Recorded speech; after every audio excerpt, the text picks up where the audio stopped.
नमस्कार साथियों, सभी लोगों का बहुत बहुत स्वागत है झारखंड एजुकेशन हब के इस परिवार में। ठीक है, तो आपके अपने परिवार में सब लोगों का बहुत बहुत स्वागत है। और आप में से जो भी ऐसे लोग हैं जो कि जेएसएससी सीजीएल का एग्जाम देने वाले हैं, तो आप सभी को पता होना चाहिए अगले महीने सितंबर में सीजीएल का एग्जाम जो है वो होने वाला है। जेएसएससी के द्वारा ये डिक्लेयर कर दिया गया है कि अगले महीने सितंबर में सीजीएल का एग्जाम जो है वो लिया जाएगा या फिर सीजीएल के एग्जाम को कंडक्ट किया जाएगा। तो आप लोगों का प्रिपरेशन कैसा है एक बार आप लोग कमेंट करके बताएंगे। और अगर हम लोग इस क्लास की बात करें तो इस क्लास में हम लोग हिंदी के बारे में डिस्कस करेंगे, जो कि पेपर 2 में आप लोगों को देखने को मिलेगा। हिंदी जो कि एक रीजनल लैंग्वेज के रूप में आज हम लोग पढ़ेंगे। पेपर 2 की अगर बात करें तो पेपर 2 जो है वो रीजनल लैंग्वेज का पेपर है, जिसमें आप कई सारे लैंग्वेजेस को सिलेक्ट कर सकती थी। लेकिन अगर आपने हिंदी को सिलेक्ट किया है तो उसके बारे में आपको पढ़ना होगा। और आज के इस क्लास में हम लोग हिंदी के उन क्वेश्चंस के बारे में देखने वाले हैं जो कि आने वाले एग्जाम में आप लोगों को पूछा जा सकता है, आप लोगों को देखने को मिल सकता है, या फिर जेएसएससी के द्वारा प्रीवियस कई सारे एग्जाम में हिंदी से क्वेश्चंस पूछा गया है। तो अगर हम लोग बात करें प्रीवियस एग्जाम्स की या फिर अगर हम लोग बात करें आने वाले एग्जाम्स की, तो उनमें हिंदी के कौन कौन से क्वेश्चंस हैं जो कि जेएसएससी के द्वारा पूछा जा सकता है, उन सभी चीजों के बारे में आज के इस क्लास में हम लोग डिस्कस करने वाले हैं। प्रॉपर हर एक चीज को डिटेल में हम लोग कंसीडर करेंगे, हर एक चीज को डिटेल में समझने का प्रयास करेंगे, जिससे एक क्वेश्चन से आप लोग कई सारे चीजों को समझ पाए। हम लोग प्रॉपर 20 क्वेश्चंस के बारे में डिस्कस करेंगे और उनसे रिलेटेड इंपॉर्टेंट फैक्ट्स को भी रिलेट करते हुए चलेंगे। और एक क्वेश्चंस के कई सारे आपको इंफॉर्मेशन मिलेगी जो कि आप लोगों के लिए बहुत ही ज्यादा हेल्पफुल रहेगा। ठीक है, तो चलिए आज के इस क्लास को शुरू करते हैं और देखते हैं हिंदी के कौन कौन से ऐसे इंपॉर्टेंट क्वेश्चंस हैं जो कि आप लोगों से पूछा जा सकता है। पिछला जो क्लास हुआ था हमारा वो एक बेसिक क्लास था। बेसिक क्लास में आप लोगों को बेसिक बेसिक क्वेश्चंस देखने को मिले थे, लेकिन पिछले क्लास में कई लोगों के ये सवाल आ रहे थे या फिर कई लोगों के कमेंट आ रहे थे, सर ये तो बेसिक क्वेश्चंस हैं, ये तो सर इजी क्वेश्चंस हैं। तो एक बार आप क्लास को कंटिन्यू तो कीजिए, आपको बेसिक से लेकर मॉडरेट लेवल तक का क्वेश्चंस मिलेगा। थोड़ा सब्र रखिए, पेशेंस रखिए, आपको हर तरीके के क्वेश्चंस मिलेंगे, इजी हार्ड हर तरीके के क्वेश्चन आपको मिलेंगे, बस सब्र रखिए। ठीक है, चाहे नाटक की बात करें, उपन्यास की बात करें, कहानी की बात करें, हर एक जगह से आपको क्वेश्चन देखने को मिलेगा, थोड़ा सब्र रखिए। ठीक है, चलिए, तो ये तो बस क्लास शुरू हो रहा है। चलिए यहां पे क्वेश्चन है गोदान उपन्यास के बारे में। ठीक है, तो गोदान उपन्यास के लेखक कौन है ये आपसे पूछा गया है। देखते हैं कितने लोगों को इसका सही आंसर मालूम है। गोदान उपन्यास एक बहुत ही फेमस उपन्यास है हिंदी का, और गोदान उपन्यास के लेखक कौन है जल्दी से आप लोग एक बार बता दें, क्या होगा सही आंसर। अच्छा, गोदान उपन्यास की बात करेंगे, गोदान उपन्यास के लेखक कौन है, मुंशी प्रेमचंद जी के द्वारा गोदान उपन्यास को लिखा गया था। तो अगर हम लोग बात करें ऑप्शन ए की, तो ऑप्शन ए जो है इसका बिल्कुल सही आंसर हो जाएगा, मुंशी प्रेमचंद। किनके द्वारा, मुंशी प्रेमचंद जी के द्वारा गोदान उपन्यास के बारे में लिखा गया था। ठीक है, अगर आपने गोदान उपन्यास के बारे में नहीं पढ़ा है तो एक बार हमारे थ्योरी क्लास को जाकर देखें।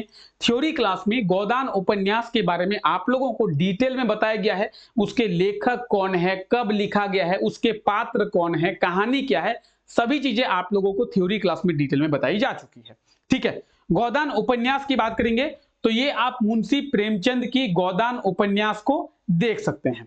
ठीक है, अगर बात करें इसे कब लिखा गया है, 1936 में, सॉरी 1936 कह रहे हैं, हाँ 1936 में इसे लिखा गया। कब, 1936 1936 में गोदान उपन्यास को लिखा गया है। अगर आप लोगों से एग्जाम में पूछा जाए कि गोदान उपन्यास को कब प्रकाशित किया गया है, तो 1936 गोदान उपन्यास को प्रकाशित किया गया है। ठीक है, इसके लेखक कौन है, मुंशी प्रेमचंद इसके लेखक है। अगर हम लोग बात करें मुंशी प्रेमचंद की, तो मुंशी प्रेमचंद जी का जो जन्म हुआ था वो 1880 को हुआ था। कब, 1880 को। 1937 को इनकी मृत्यु हुई थी। ठीक है, तो गोदान उपन्यास जिसके लेखक जो है वो मुंशी प्रेमचंद है, कहीं कहीं ये आपको 1936 भी देखने को मिलेगा। ठीक है, तो याद रखिए। अगर हम लोग बात करें गोदान उपन्यास की, गोदान उपन्यास के लेखक कौन है? मुंशी प्रेमचंद। गोदान उपन्यास को कब प्रकाशित किया गया था? 1936 में प्रकाशित किया गया था। और मुंशी प्रेमचंद जी की अगर बात करें 1880 में मुंशी प्रेमचंद जी का जन्म हुआ था। 1936 में मुंशी प्रेमचंद जी की मृत्यु हुई थी। कहीं कहीं आपको 1937 भी देखने को मिल सकता है। ठीक है, इतनी चीजें आप लोग समझ गए होंगे। ठीक है, थोड़ा और एक्स्ट्रा इंफॉर्मेशन की बात करते हैं। देखिए, गोदान उपन्यास जो है वो मुंशी प्रेमचंद जी का अंतिम उपन्यास है। ठीक है, अगर गोदान उपन्यास की बात करें तो मुंशी प्रेमचंद जी का ये अंतिम उपन्यास है। अगर आप लोगों से एग्जाम में पूछा जाए कि मुंशी प्रेमचंद जी की अंतिम उपन्यास कौन सी है, तो गोदान उपन्यास। ठीक है, क्लियर? ठीक है, चलिए आगे बात करते हैं। गोदान उपन्यास में होरी के पुत्र का क्या नाम रहता है? बताएंगे। अच्छा, गोदान उपन्यास की बात करेंगे। गोदान उपन्यास जो है एक गांव की कहानी है। ठीक है, और गांव के कहानी के रूप में यहां पे बताया गया है। गोदान उपन्यास में आपको जमींदार देखने को मिलेंगे, गाय देखने को मिलेगी। होरी जो कि गोदान उपन्यास का मुख्य पात्र है, तो गोरी के बारे में आपको देखने को मिलेगा। गोरी बोल रहे हैं, होरी, होरी के बारे में आपको पढ़ना है। ठीक है, होरी का एक बेटा होता है, होरी की दो बेटियां होती है, होरी के दो भाई होते हैं। होरी के कई सारे मित्र भी होते हैं। यहाँ पे जमींदार भी हैं, राय साहब जिसका नाम है जमींदार का। ठीक है, तो फिलहाल आप लोगों से पूछा जा रहा है कि गोदान उपन्यास में होरी के पुत्र का क्या नाम रहता है? बताएंगे। चलिए, सही आंसर क्या होगा? सही आंसर होगा गोबर, ऑप्शन डी। होरी के पुत्र का जो नाम होता है वो होता है गोबर। गोदान उपन्यास में मुख्य पात्र कौन है? मुख्य पात्र हैं होरी, और होरी के पुत्र का नाम यानी होरी के बेटे का नाम क्या रहता है? तो होरी के बेटे का नाम रहता है गोबर। ठीक है, क्लियर? गोदान उपन्यास में होरी के बेटे का नाम गोबर। क्लियर? चलिए एक बार फिर से डिस्कस करें। गोदान उपन्यास के लेखक मुंशी प्रेमचंद। मुंशी प्रेमचंद जी के द्वारा 1936 में गोदान उपन्यास को प्रकाशित किया गया। मुंशी प्रेमचंद जी का यह अंतिम उपन्यास था जिसका नाम है गोदान। मुंशी प्रेमचंद जी का जन्म जो है वो 1880 में हुआ था, और 1936 में मुंशी प्रेमचंद जी की मृत्यु हुई थी। मुंशी प्रेमचंद जी का जन्म जो है वो वाराणसी में हुआ था, और मृत्यु भी उनकी वाराणसी में ही हुई थी, यानी उत्तर प्रदेश में। ठीक है, चलिए आगे बात करते हैं। ऑप्शन डी बिल्कुल सही आंसर हो जाएगा। अच्छा, यहां पे पूछा गया है गोदान उपन्यास को कब प्रकाशित किया गया है? बताएंगे। अभी अभी जस्ट बताया गया आप लोगों को कि गोदान उपन्यास को किस वर्ष प्रकाशित किया गया है। ठीक है, तो जल्दी से एक बार सही आंसर आप लोग कमेंट करके बताएं। अभी जस्ट थोड़ी देर पहले, 1-2 मिनट पहले ही आप लोगों को बताया गया। क्या होगा सही आंसर? सही आंसर हो जाएगा ऑप्शन ए 1936 में। कब? 1936 में। 1936 में गोदान उपन्यास को प्रकाशित किया गया। ठीक है, क्लियर? क्लियर है? चलिए, गोदान उपन्यास में होरी के कितने भाई होते हैं? बताएंगे। चलिए देखते हैं कितने लोगों ने थ्योरी का क्लास जो है वो अच्छे से किया है। जिन लोगों ने थ्योरी का क्लास अच्छे से किया है उनको पता होगा होरी के कितने भाई होते हैं। बताएंगे। गोदान उपन्यास में होरी के 2 भाई। कितने भाई? 2 भाई। यानी ऑप्शन की बात करें, ऑप्शन बी बिल्कुल सही आंसर हो जाएगा, 2 भाई। यहां पे डी दिया हुआ है, डी नहीं, ऑप्शन बी सही आंसर होगा, बी। 2 भाई। क्या क्या? हीरा और शोभा। हीरा और शोभा जो है वो होरी के भाई रहते हैं। गोदान उपन्यास में होरी के 2 भाई रहते हैं। होरी मिला के 3 भाई। तीनों भाई का नाम क्या है? होरी, हीरा और शोभा। ठीक है, तो होरी के अलावा होरी के 2 भाई हैं जिसका नाम है हीरा और शोभा। ठीक है, चलिए, तो गोदान उपन्यास में होरी के 2 भाई होते हैं, हीरा और शोभा। ठीक है, याद रखेंगे। गोदान उपन्यास में होरी के 2 भाई होते हैं जिसका नाम क्या है? हीरा और शोभा। अच्छा, होरी के बेटे का भी नाम आपको अभी बताया गया। होरी के बेटे का क्या नाम है? गोबर। क्या नाम है? गोबर। ठीक है, चलिए, गोबर की पत्नी का क्या नाम है? बताएंगे। गोबर कौन है? होरी का बेटा। गोबर कौन है? होरी का बेटा। और गोबर की पत्नी का क्या नाम है? बताएंगे। ठीक है, बताएंगे। गोबर की पत्नी का क्या नाम है? अगर गोबर की पत्नी की नाम की बात करेंगे झुनिया, क्या नाम है? झुनिया, ठीक है। गोबर की पत्नी झुनिया, ऑप्शन सी बिल्कुल सही आंसर हो जाएगा, झुनिया, ठीक है। गोबर की पत्नी का नाम झुनिया। चलिए आगे बात करते हैं। हिंदी के आदि कवि कहे जाने वाले स्वयंभू किस भाषा में रचना लिखते थे? हिंदी के आदि कवि किसे कहते हैं? स्वयंभू को। स्वयंभू को हिंदी के आदि कवि कहा जाता है और वो किस भाषा में रचना लिखते थे बताएंगे। हिंदी, अंग्रेजी, पाली या फिर अपभ्रंश, क्या होगा सही आंसर? आदि कवि कहे जाने वाले स्वयंभू किस भाषा में अपनी रचना जो है वो लिखते थे? बहुत इंपॉर्टेंट क्वेश्चन। अब लेवल लेवल सबके निकलेंगे, लेवल सबके निकलेंगे। बहुत लोग लेवल लेवल के बारे में बात कर रहे थे कि सर बहुत इजी लेवल है, बहुत इजी लेवल है। आप बताएंगे सही आंसर क्या होगा?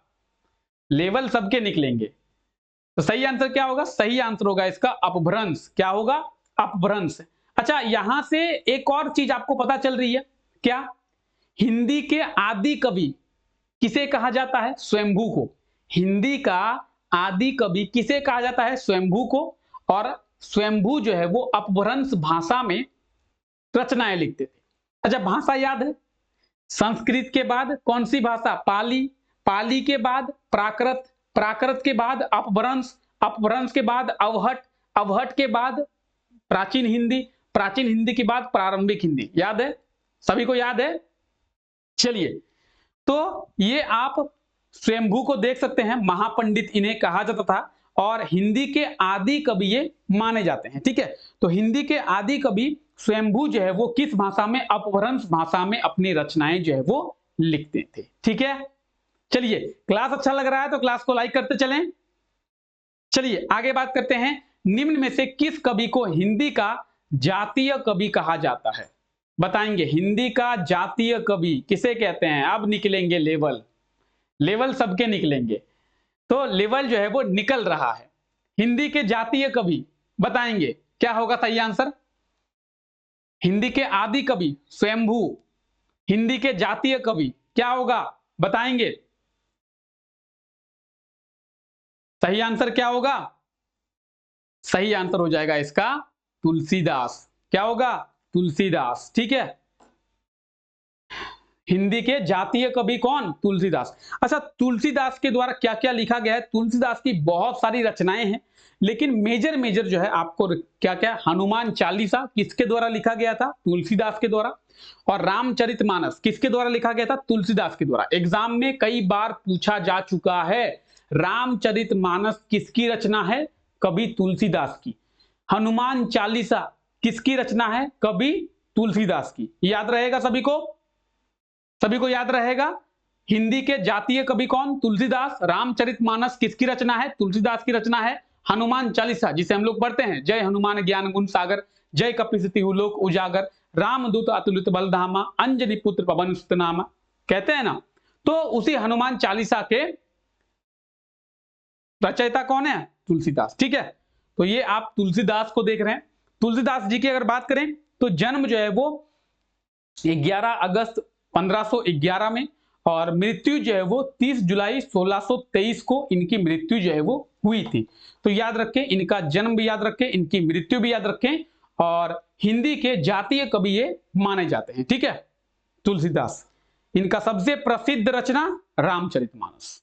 चलिए, भाषा परिवार के वर्गीकरण के आधार पर भारत में कितने प्रतिशत लोग द्रविड़ भाषा का प्रयोग करते हैं? थ्योरी क्लास में आप लोगों को ऑलरेडी बताया जा चुका है, ठीक है।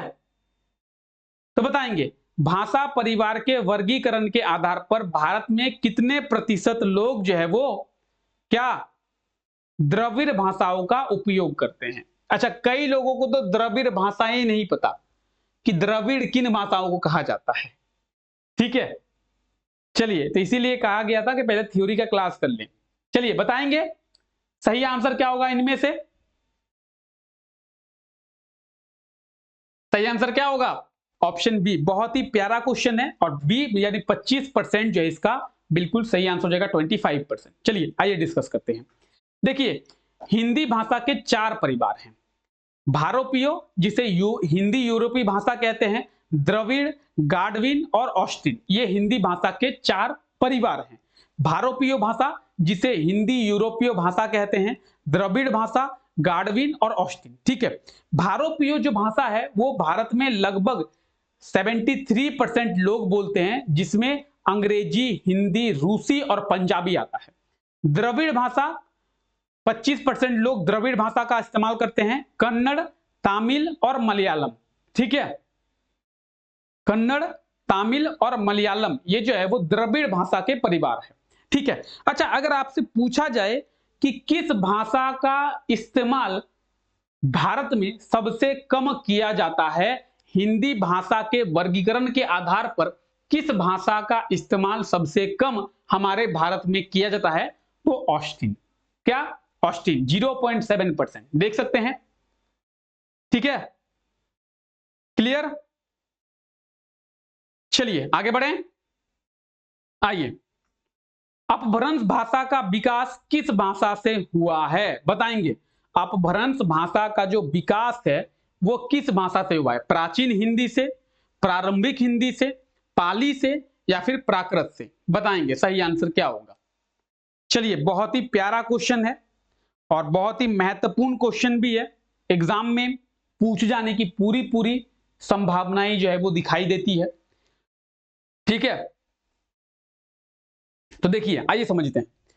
पहले संस्कृत भाषा था, संस्कृत से ही विकास हुआ पाली भाषा का, पाली भाषा के बाद विकास हुआ, पाली भाषा से विकास हुआ प्राकृत भाषा का, प्राकृत भाषा के बाद प्राकृत भाषा से विकास हुआ अपभ्रंश भाषा का। तो अपभ्रंश भाषा का विकास किससे? प्राकृत भाषा से। ऑप्शन में डी में है Prakrit, option D will be right answer, प्राकृत।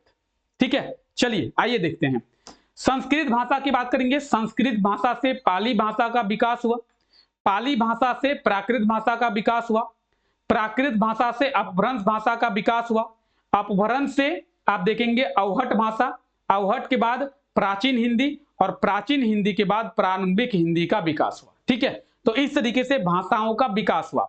आज हम लोग जिस भाषा का उपयोग करते हैं या फिर आज हम लोग जो भाषा बोल रहे हैं वो कौन सी भाषा है? वो है प्रारंभिक हिंदी। ठीक है, तो देख सकते हैं, याद रखेंगे, कालक्रम को याद रखें। संस्कृत, पाली, प्राकृत, अपभ्रंश, अवहट, प्राचीन हिंदी और प्रारंभिक हिंदी। ठीक है, चलिए आगे बात करते हैं। उड़िया अपभ्रंश भाषा किस भाग से संबंधित है? बताएंगे। उड़िया जो है वो अपभ्रंश भाषा के किस भाग से संबंधित है? मगधी, अर्धमगधी, स्वरसैनी, बनाचड़? क्या होगा सही आंसर? उड़िया जो है वो अपभ्रंश भाषा के किस भाग से संबंधित है? पिछले क्लास को सभी लोग इजी क्लास कह रहे थे, सर बहुत इजी क्वेश्चन है, सर बहुत इजी क्वेश्चन है। यहां पे तो आंसर ही नहीं आ रहे हैं, लोगों के आंसर नहीं आ रहे हैं। बताएंगे सही आंसर क्या होगा? सही आंसर हो जाएगा इसका मगधी। क्या होगा सही आंसर? मगधी। ठीक है, ऑप्शन ए। क्लियर? देख सकते हैं सही आंसर क्या होगा?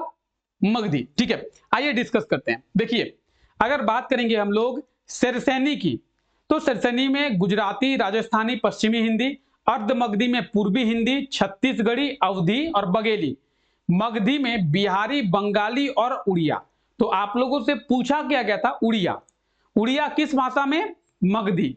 ठीक है, देख सकते हैं उड़िया, मगधी। ठीक है, और उड़िया के बारे में ही आप लोगों से पूछा गया था। क्लियर?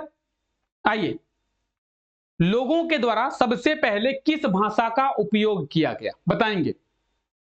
लोगों के द्वारा सबसे पहले किस भाषा का उपयोग किया गया था, या फिर हम लोग कह सकते हैं कि प्रथम जन भाषा कौन सी है? ठीक है, प्रथम जन भाषा कौन सी है, उसी को घुमा के पूछा गया है कि लोगों के द्वारा किस भाषा का उपयोग सबसे पहले किया गया था। बताएंगे। वैदिक, लौकिक, पाली, प्राकृत? क्या होगा सही आंसर? अच्छा, कई लोगों को नहीं पता होगा। देखिए, पहले संस्कृत भाषा था, संस्कृत भाषा को ही 2 भागों में बांटा गया। संस्कृत को 2 भागों में बांटा गया। संस्कृत के 2 रूप विकसित हुए। एक हुआ वैदिक संस्कृत एक हुआ लौकिक संस्कृत। वैदिक संस्कृत जो कि वेदों में इस्तेमाल हुआ। अच्छा, वेदों की अगर बात करें, ऋग्वेद सबसे पुराना है, आप सभी को पता होगा। ऋग्वेद, सामवेद, अथर्ववेद, यजुर्वेद, यही 4 वेद है। कितने वेद है? वेद 4 है। हो सकता है कि हिंदी में पूछ लें कि वेद कितने हैं? 4 वेद है, ऋग्वेद, यथर्ववेद, यजुर्वेद और सामवेद। ठीक है, सबसे पुराना वेद कौन सा है? ऋग्वेद सबसे पुराना वेद है। ठीक है, तो ऋग्वेद में किस भाषा का इस्तेमाल किया गया था? वैदिक संस्कृत। ठीक है, उसे हम लोग वैदिक संस्कृत कहते हैं। अच्छा, एक और भाग कौन सा है? लौकिक संस्कृत। ठीक है, तो अगर आपसे पूछा जाए कि सबसे पुरानी भाषा कौन सी है या फिर वेदों में किस भाषा का इस्तेमाल किया गया था, तो वैदिक संस्कृत। सही आंसर क्या होगा? वैदिक संस्कृत, सबसे पुरानी भाषा। अच्छा, प्रथम जन भाषा कौन सी है? लोगों के द्वारा किस भाषा का उपयोग सबसे पहले किया गया बोलने में? तो जन भाषा लौकिक संस्कृत। यहां पे ऑप्शन बी बिल्कुल सही आंसर हो जाएगा, लौकिक संस्कृत।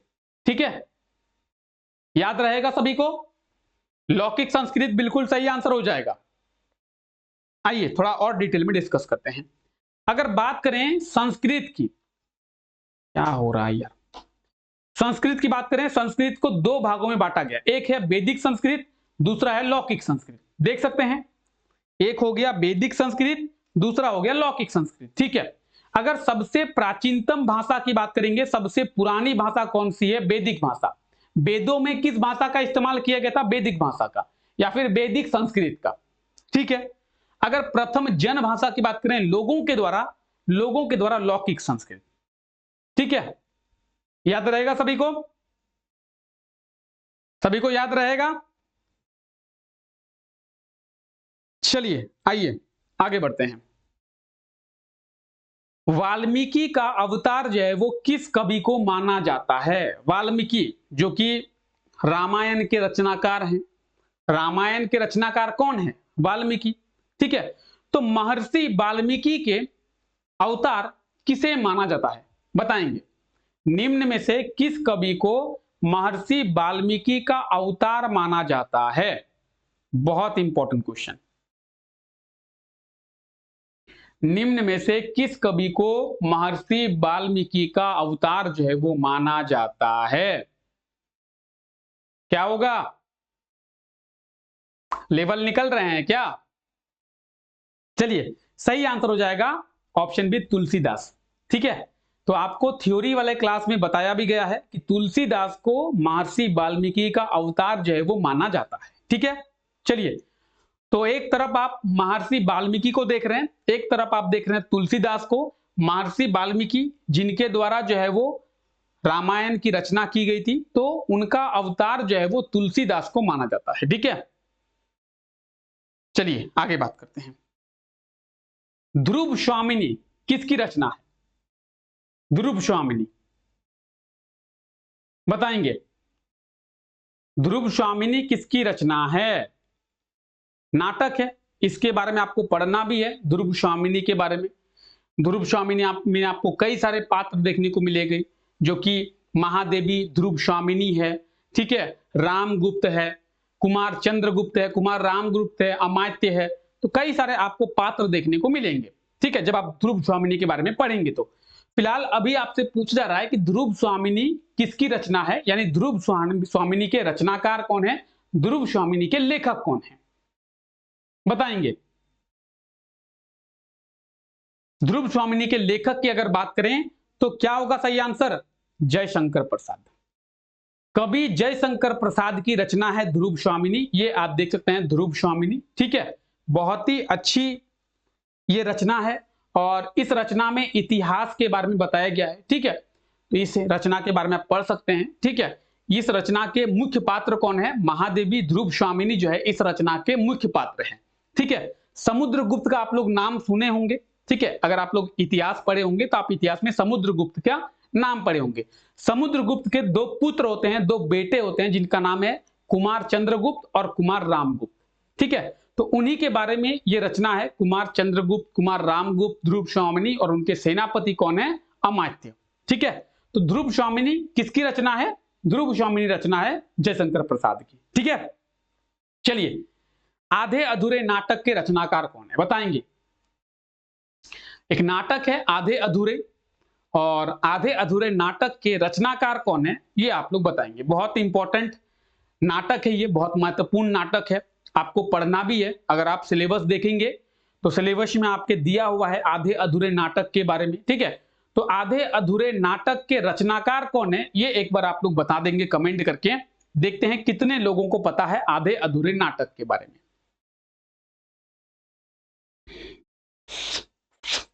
सही आंसर क्या होगा?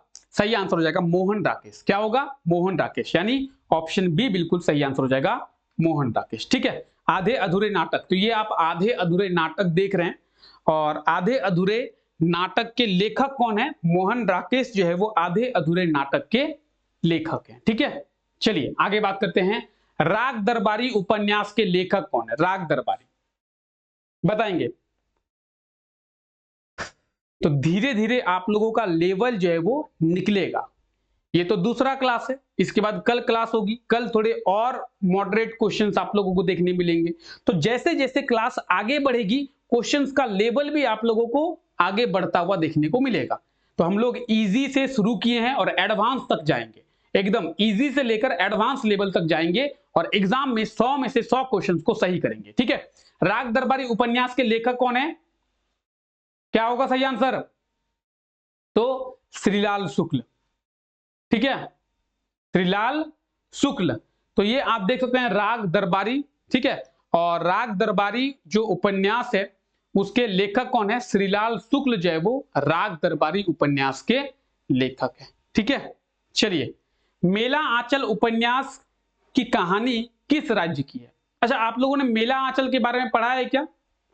मेला आंचल, डॉक्टर प्रशांत। ठीक है, डॉक्टर प्रशांत के बारे में। मेला आंचल जो कि बिहार की कहानी है और डॉक्टर प्रशांत जो है इस कहानी में पटना मेडिकल कॉलेज से डॉक्टर की पढ़ाई करते हैं। डॉक्टर की पढ़ाई करने के बाद इन्हें विदेश जाने का मौका मिलता है, लेकिन ये विदेश ना जाकर इनका सोच रहता है कि किसी गांव में जाकर गांव के लोगों की मदद की जाए, गांव के लोगों का उपचार किया जाए। तो ये एक गांव में जाकर क्या करते हैं? एक छोटा सा उपचार केंद्र या फिर कह सकते हैं छोटा सा क्लिनिक खोलते हैं जहां पे ये गांव के लोगों की चिकित्सा करते हैं। ठीक है, तो मेला आंचल इस उपन्यास के लेखक कौन है? इस उपन्यास के लेखक के बारे में जानेंगे। सबसे पहले हम लोग बात करेंगे बिहार। ऑप्शन बी बिल्कुल सही आंसर हो जाएगा, बिहार। ठीक है, बिहार की ये कहानी है। कहां की? बिहार की। और इसमें मुख्य पात्र कौन है? इसमें मुख्य पात्र हैं डॉक्टर प्रशांत। और डॉक्टर प्रशांत जो है वो पटना मेडिकल कॉलेज से डॉक्टर की पढ़ाई करते हैं। हो सकता है कि आप लोगों से एग्जाम में पूछ जाए कि मेला आंचल में डॉक्टर प्रशांत जो है वो किस कॉलेज से डॉक्टर की पढ़ाई करते हैं? पटना मेडिकल कॉलेज से। ये आप देख रहे हैं मेला आंचल, और ये फणीश्वर नाथ रेणु जी की रचना है। यानी मेला आंचल के लेखक कौन है? फणीश्वर नाथ रेणु मेला आंचल के लेखक हैं। कौन है? फणीश्वर नाथ रेणु। ठीक है, चलिए आगे बात करते हैं। आधुनिक मीरा के नाम से किसे जाना जाता है? बताएंगे।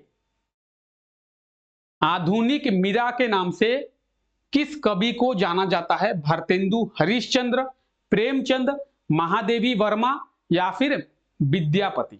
क्या होगा सही आंसर? आधुनिक मीरा।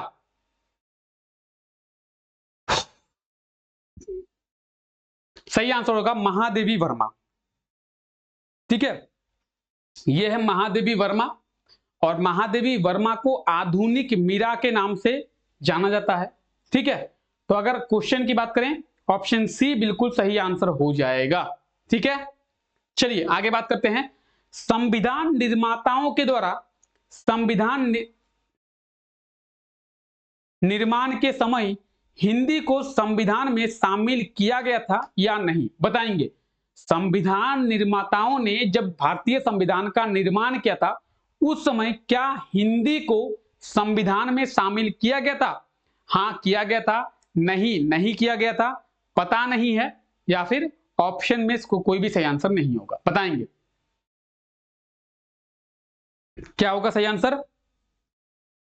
देखिए, जब संविधान निर्माताओं के द्वारा भारतीय संविधान का निर्माण किया गया था उस समय भारतीय संविधान में 14 भाषाओं को जोड़ा गया था अनुसूची 8 में, 8वीं अनुसूची में। अच्छा, संविधान का निर्माण कब पूरा हुआ? 26 नवंबर 1949 को संविधान का निर्माण जो है वो पूरा हुआ था?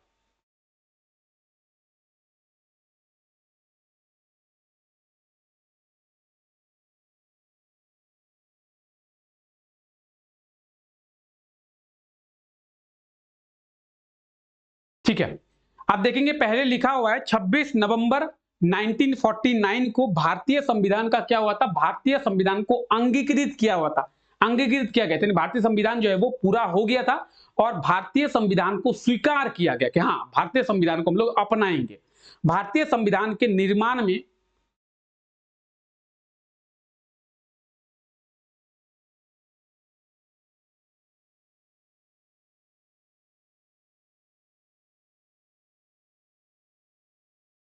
2 वर्ष 11 महीना और 18 दिन का समय लगा। अगर एग्जाम में पूछा जाए कि भारतीय संविधान के निर्माण में कितना समय लगा है, 2 वर्ष 11 महीना और 18 दिन। ठीक है, फाइनली 26 जनवरी 1950 को भारतीय संविधान को लागू किया गया। ठीक है, तो 26 जनवरी को भारतीय संविधान लागू किया गया था, इसीलिए हर साल हम लोग 26 जनवरी को रिपब्लिक डे यानी गणतंत्र दिवस मनाते हैं।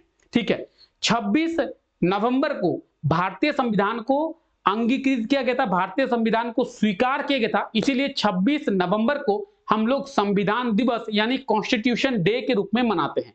तो एग्जाम में कई बार पूछा गया है कि संविधान दिवस कब मनाया जाता है? 26 नवंबर को। और बात करेंगे गणतंत्र दिवस 26 जनवरी, स्वतंत्रता दिवस 15 अगस्त। ठीक है, तो कॉन्स्टिट्यूशन डे, रिपब्लिक डे और इंडिपेंडेंस डे तीनों का आप लोग याद रखें। ठीक है, तो भारतीय संविधान में हिंदी भाषा को शामिल किया गया था। हाँ जी, हिंदी भाषा को शामिल किया गया था, ऑप्शन ए बिल्कुल सही आंसर हो जाएगा। भारतीय संविधान के निर्माण के समय भारतीय संविधान में 14 भाषाओं को शामिल किया गया था और उन 14 भाषाओं में से एक भाषा जो है वो हिंदी थी। ठीक है, चलिए, ब्राह्मी लिपि के कितने रूप विकसित हुए? अच्छा, आप लोगों को यह बता दूं, हिंदी जो है भारत की राष्ट्रभाषा नहीं है। ठीक है, राज्य भाषा ही है, यानी ये एक स्टेट लैंग्वेज है, नेशनल लैंग्वेज नहीं है। भारत का नेशनल लैंग्वेज क्या है? भारत का नेशनल लैंग्वेज कोई नहीं है। भारत में कोई भी नेशनल लैंग्वेज नहीं है, राष्ट्रभाषा नहीं है। भारत की राज्य भाषा है, स्टेट लैंग्वेज है। और स्टेट लैंग्वेज कौन सी है? हिंदी। ठीक है, चलिए, तो एग्जाम में अगर पूछा जाए कि भारत की राष्ट्रभाषा कौन सी है, तो हिंदी को टिक लगा के नहीं आना है, याद रखें, भारत की राष्ट्रभाषा नहीं है। ठीक है, तो ऑप्शन में जब डी होगा ना, इनमें से कोई नहीं, तो इनमें से कोई नहीं लगा के आना है, भारत की राष्ट्रभाषा नहीं है, याद रखें। ब्राह्मी लिपि के कितने रूप विकसित हुए बताएंगे? ब्राह्मी लिपि के कितने रूप विकसित हुए हैं? अच्छा, ब्राह्मी लिपि की भी अगर रूपों की बात करें, ब्राह्मी लिपि के 2 रूप। कितने रूप? 2 रूप। कौन कौन सा?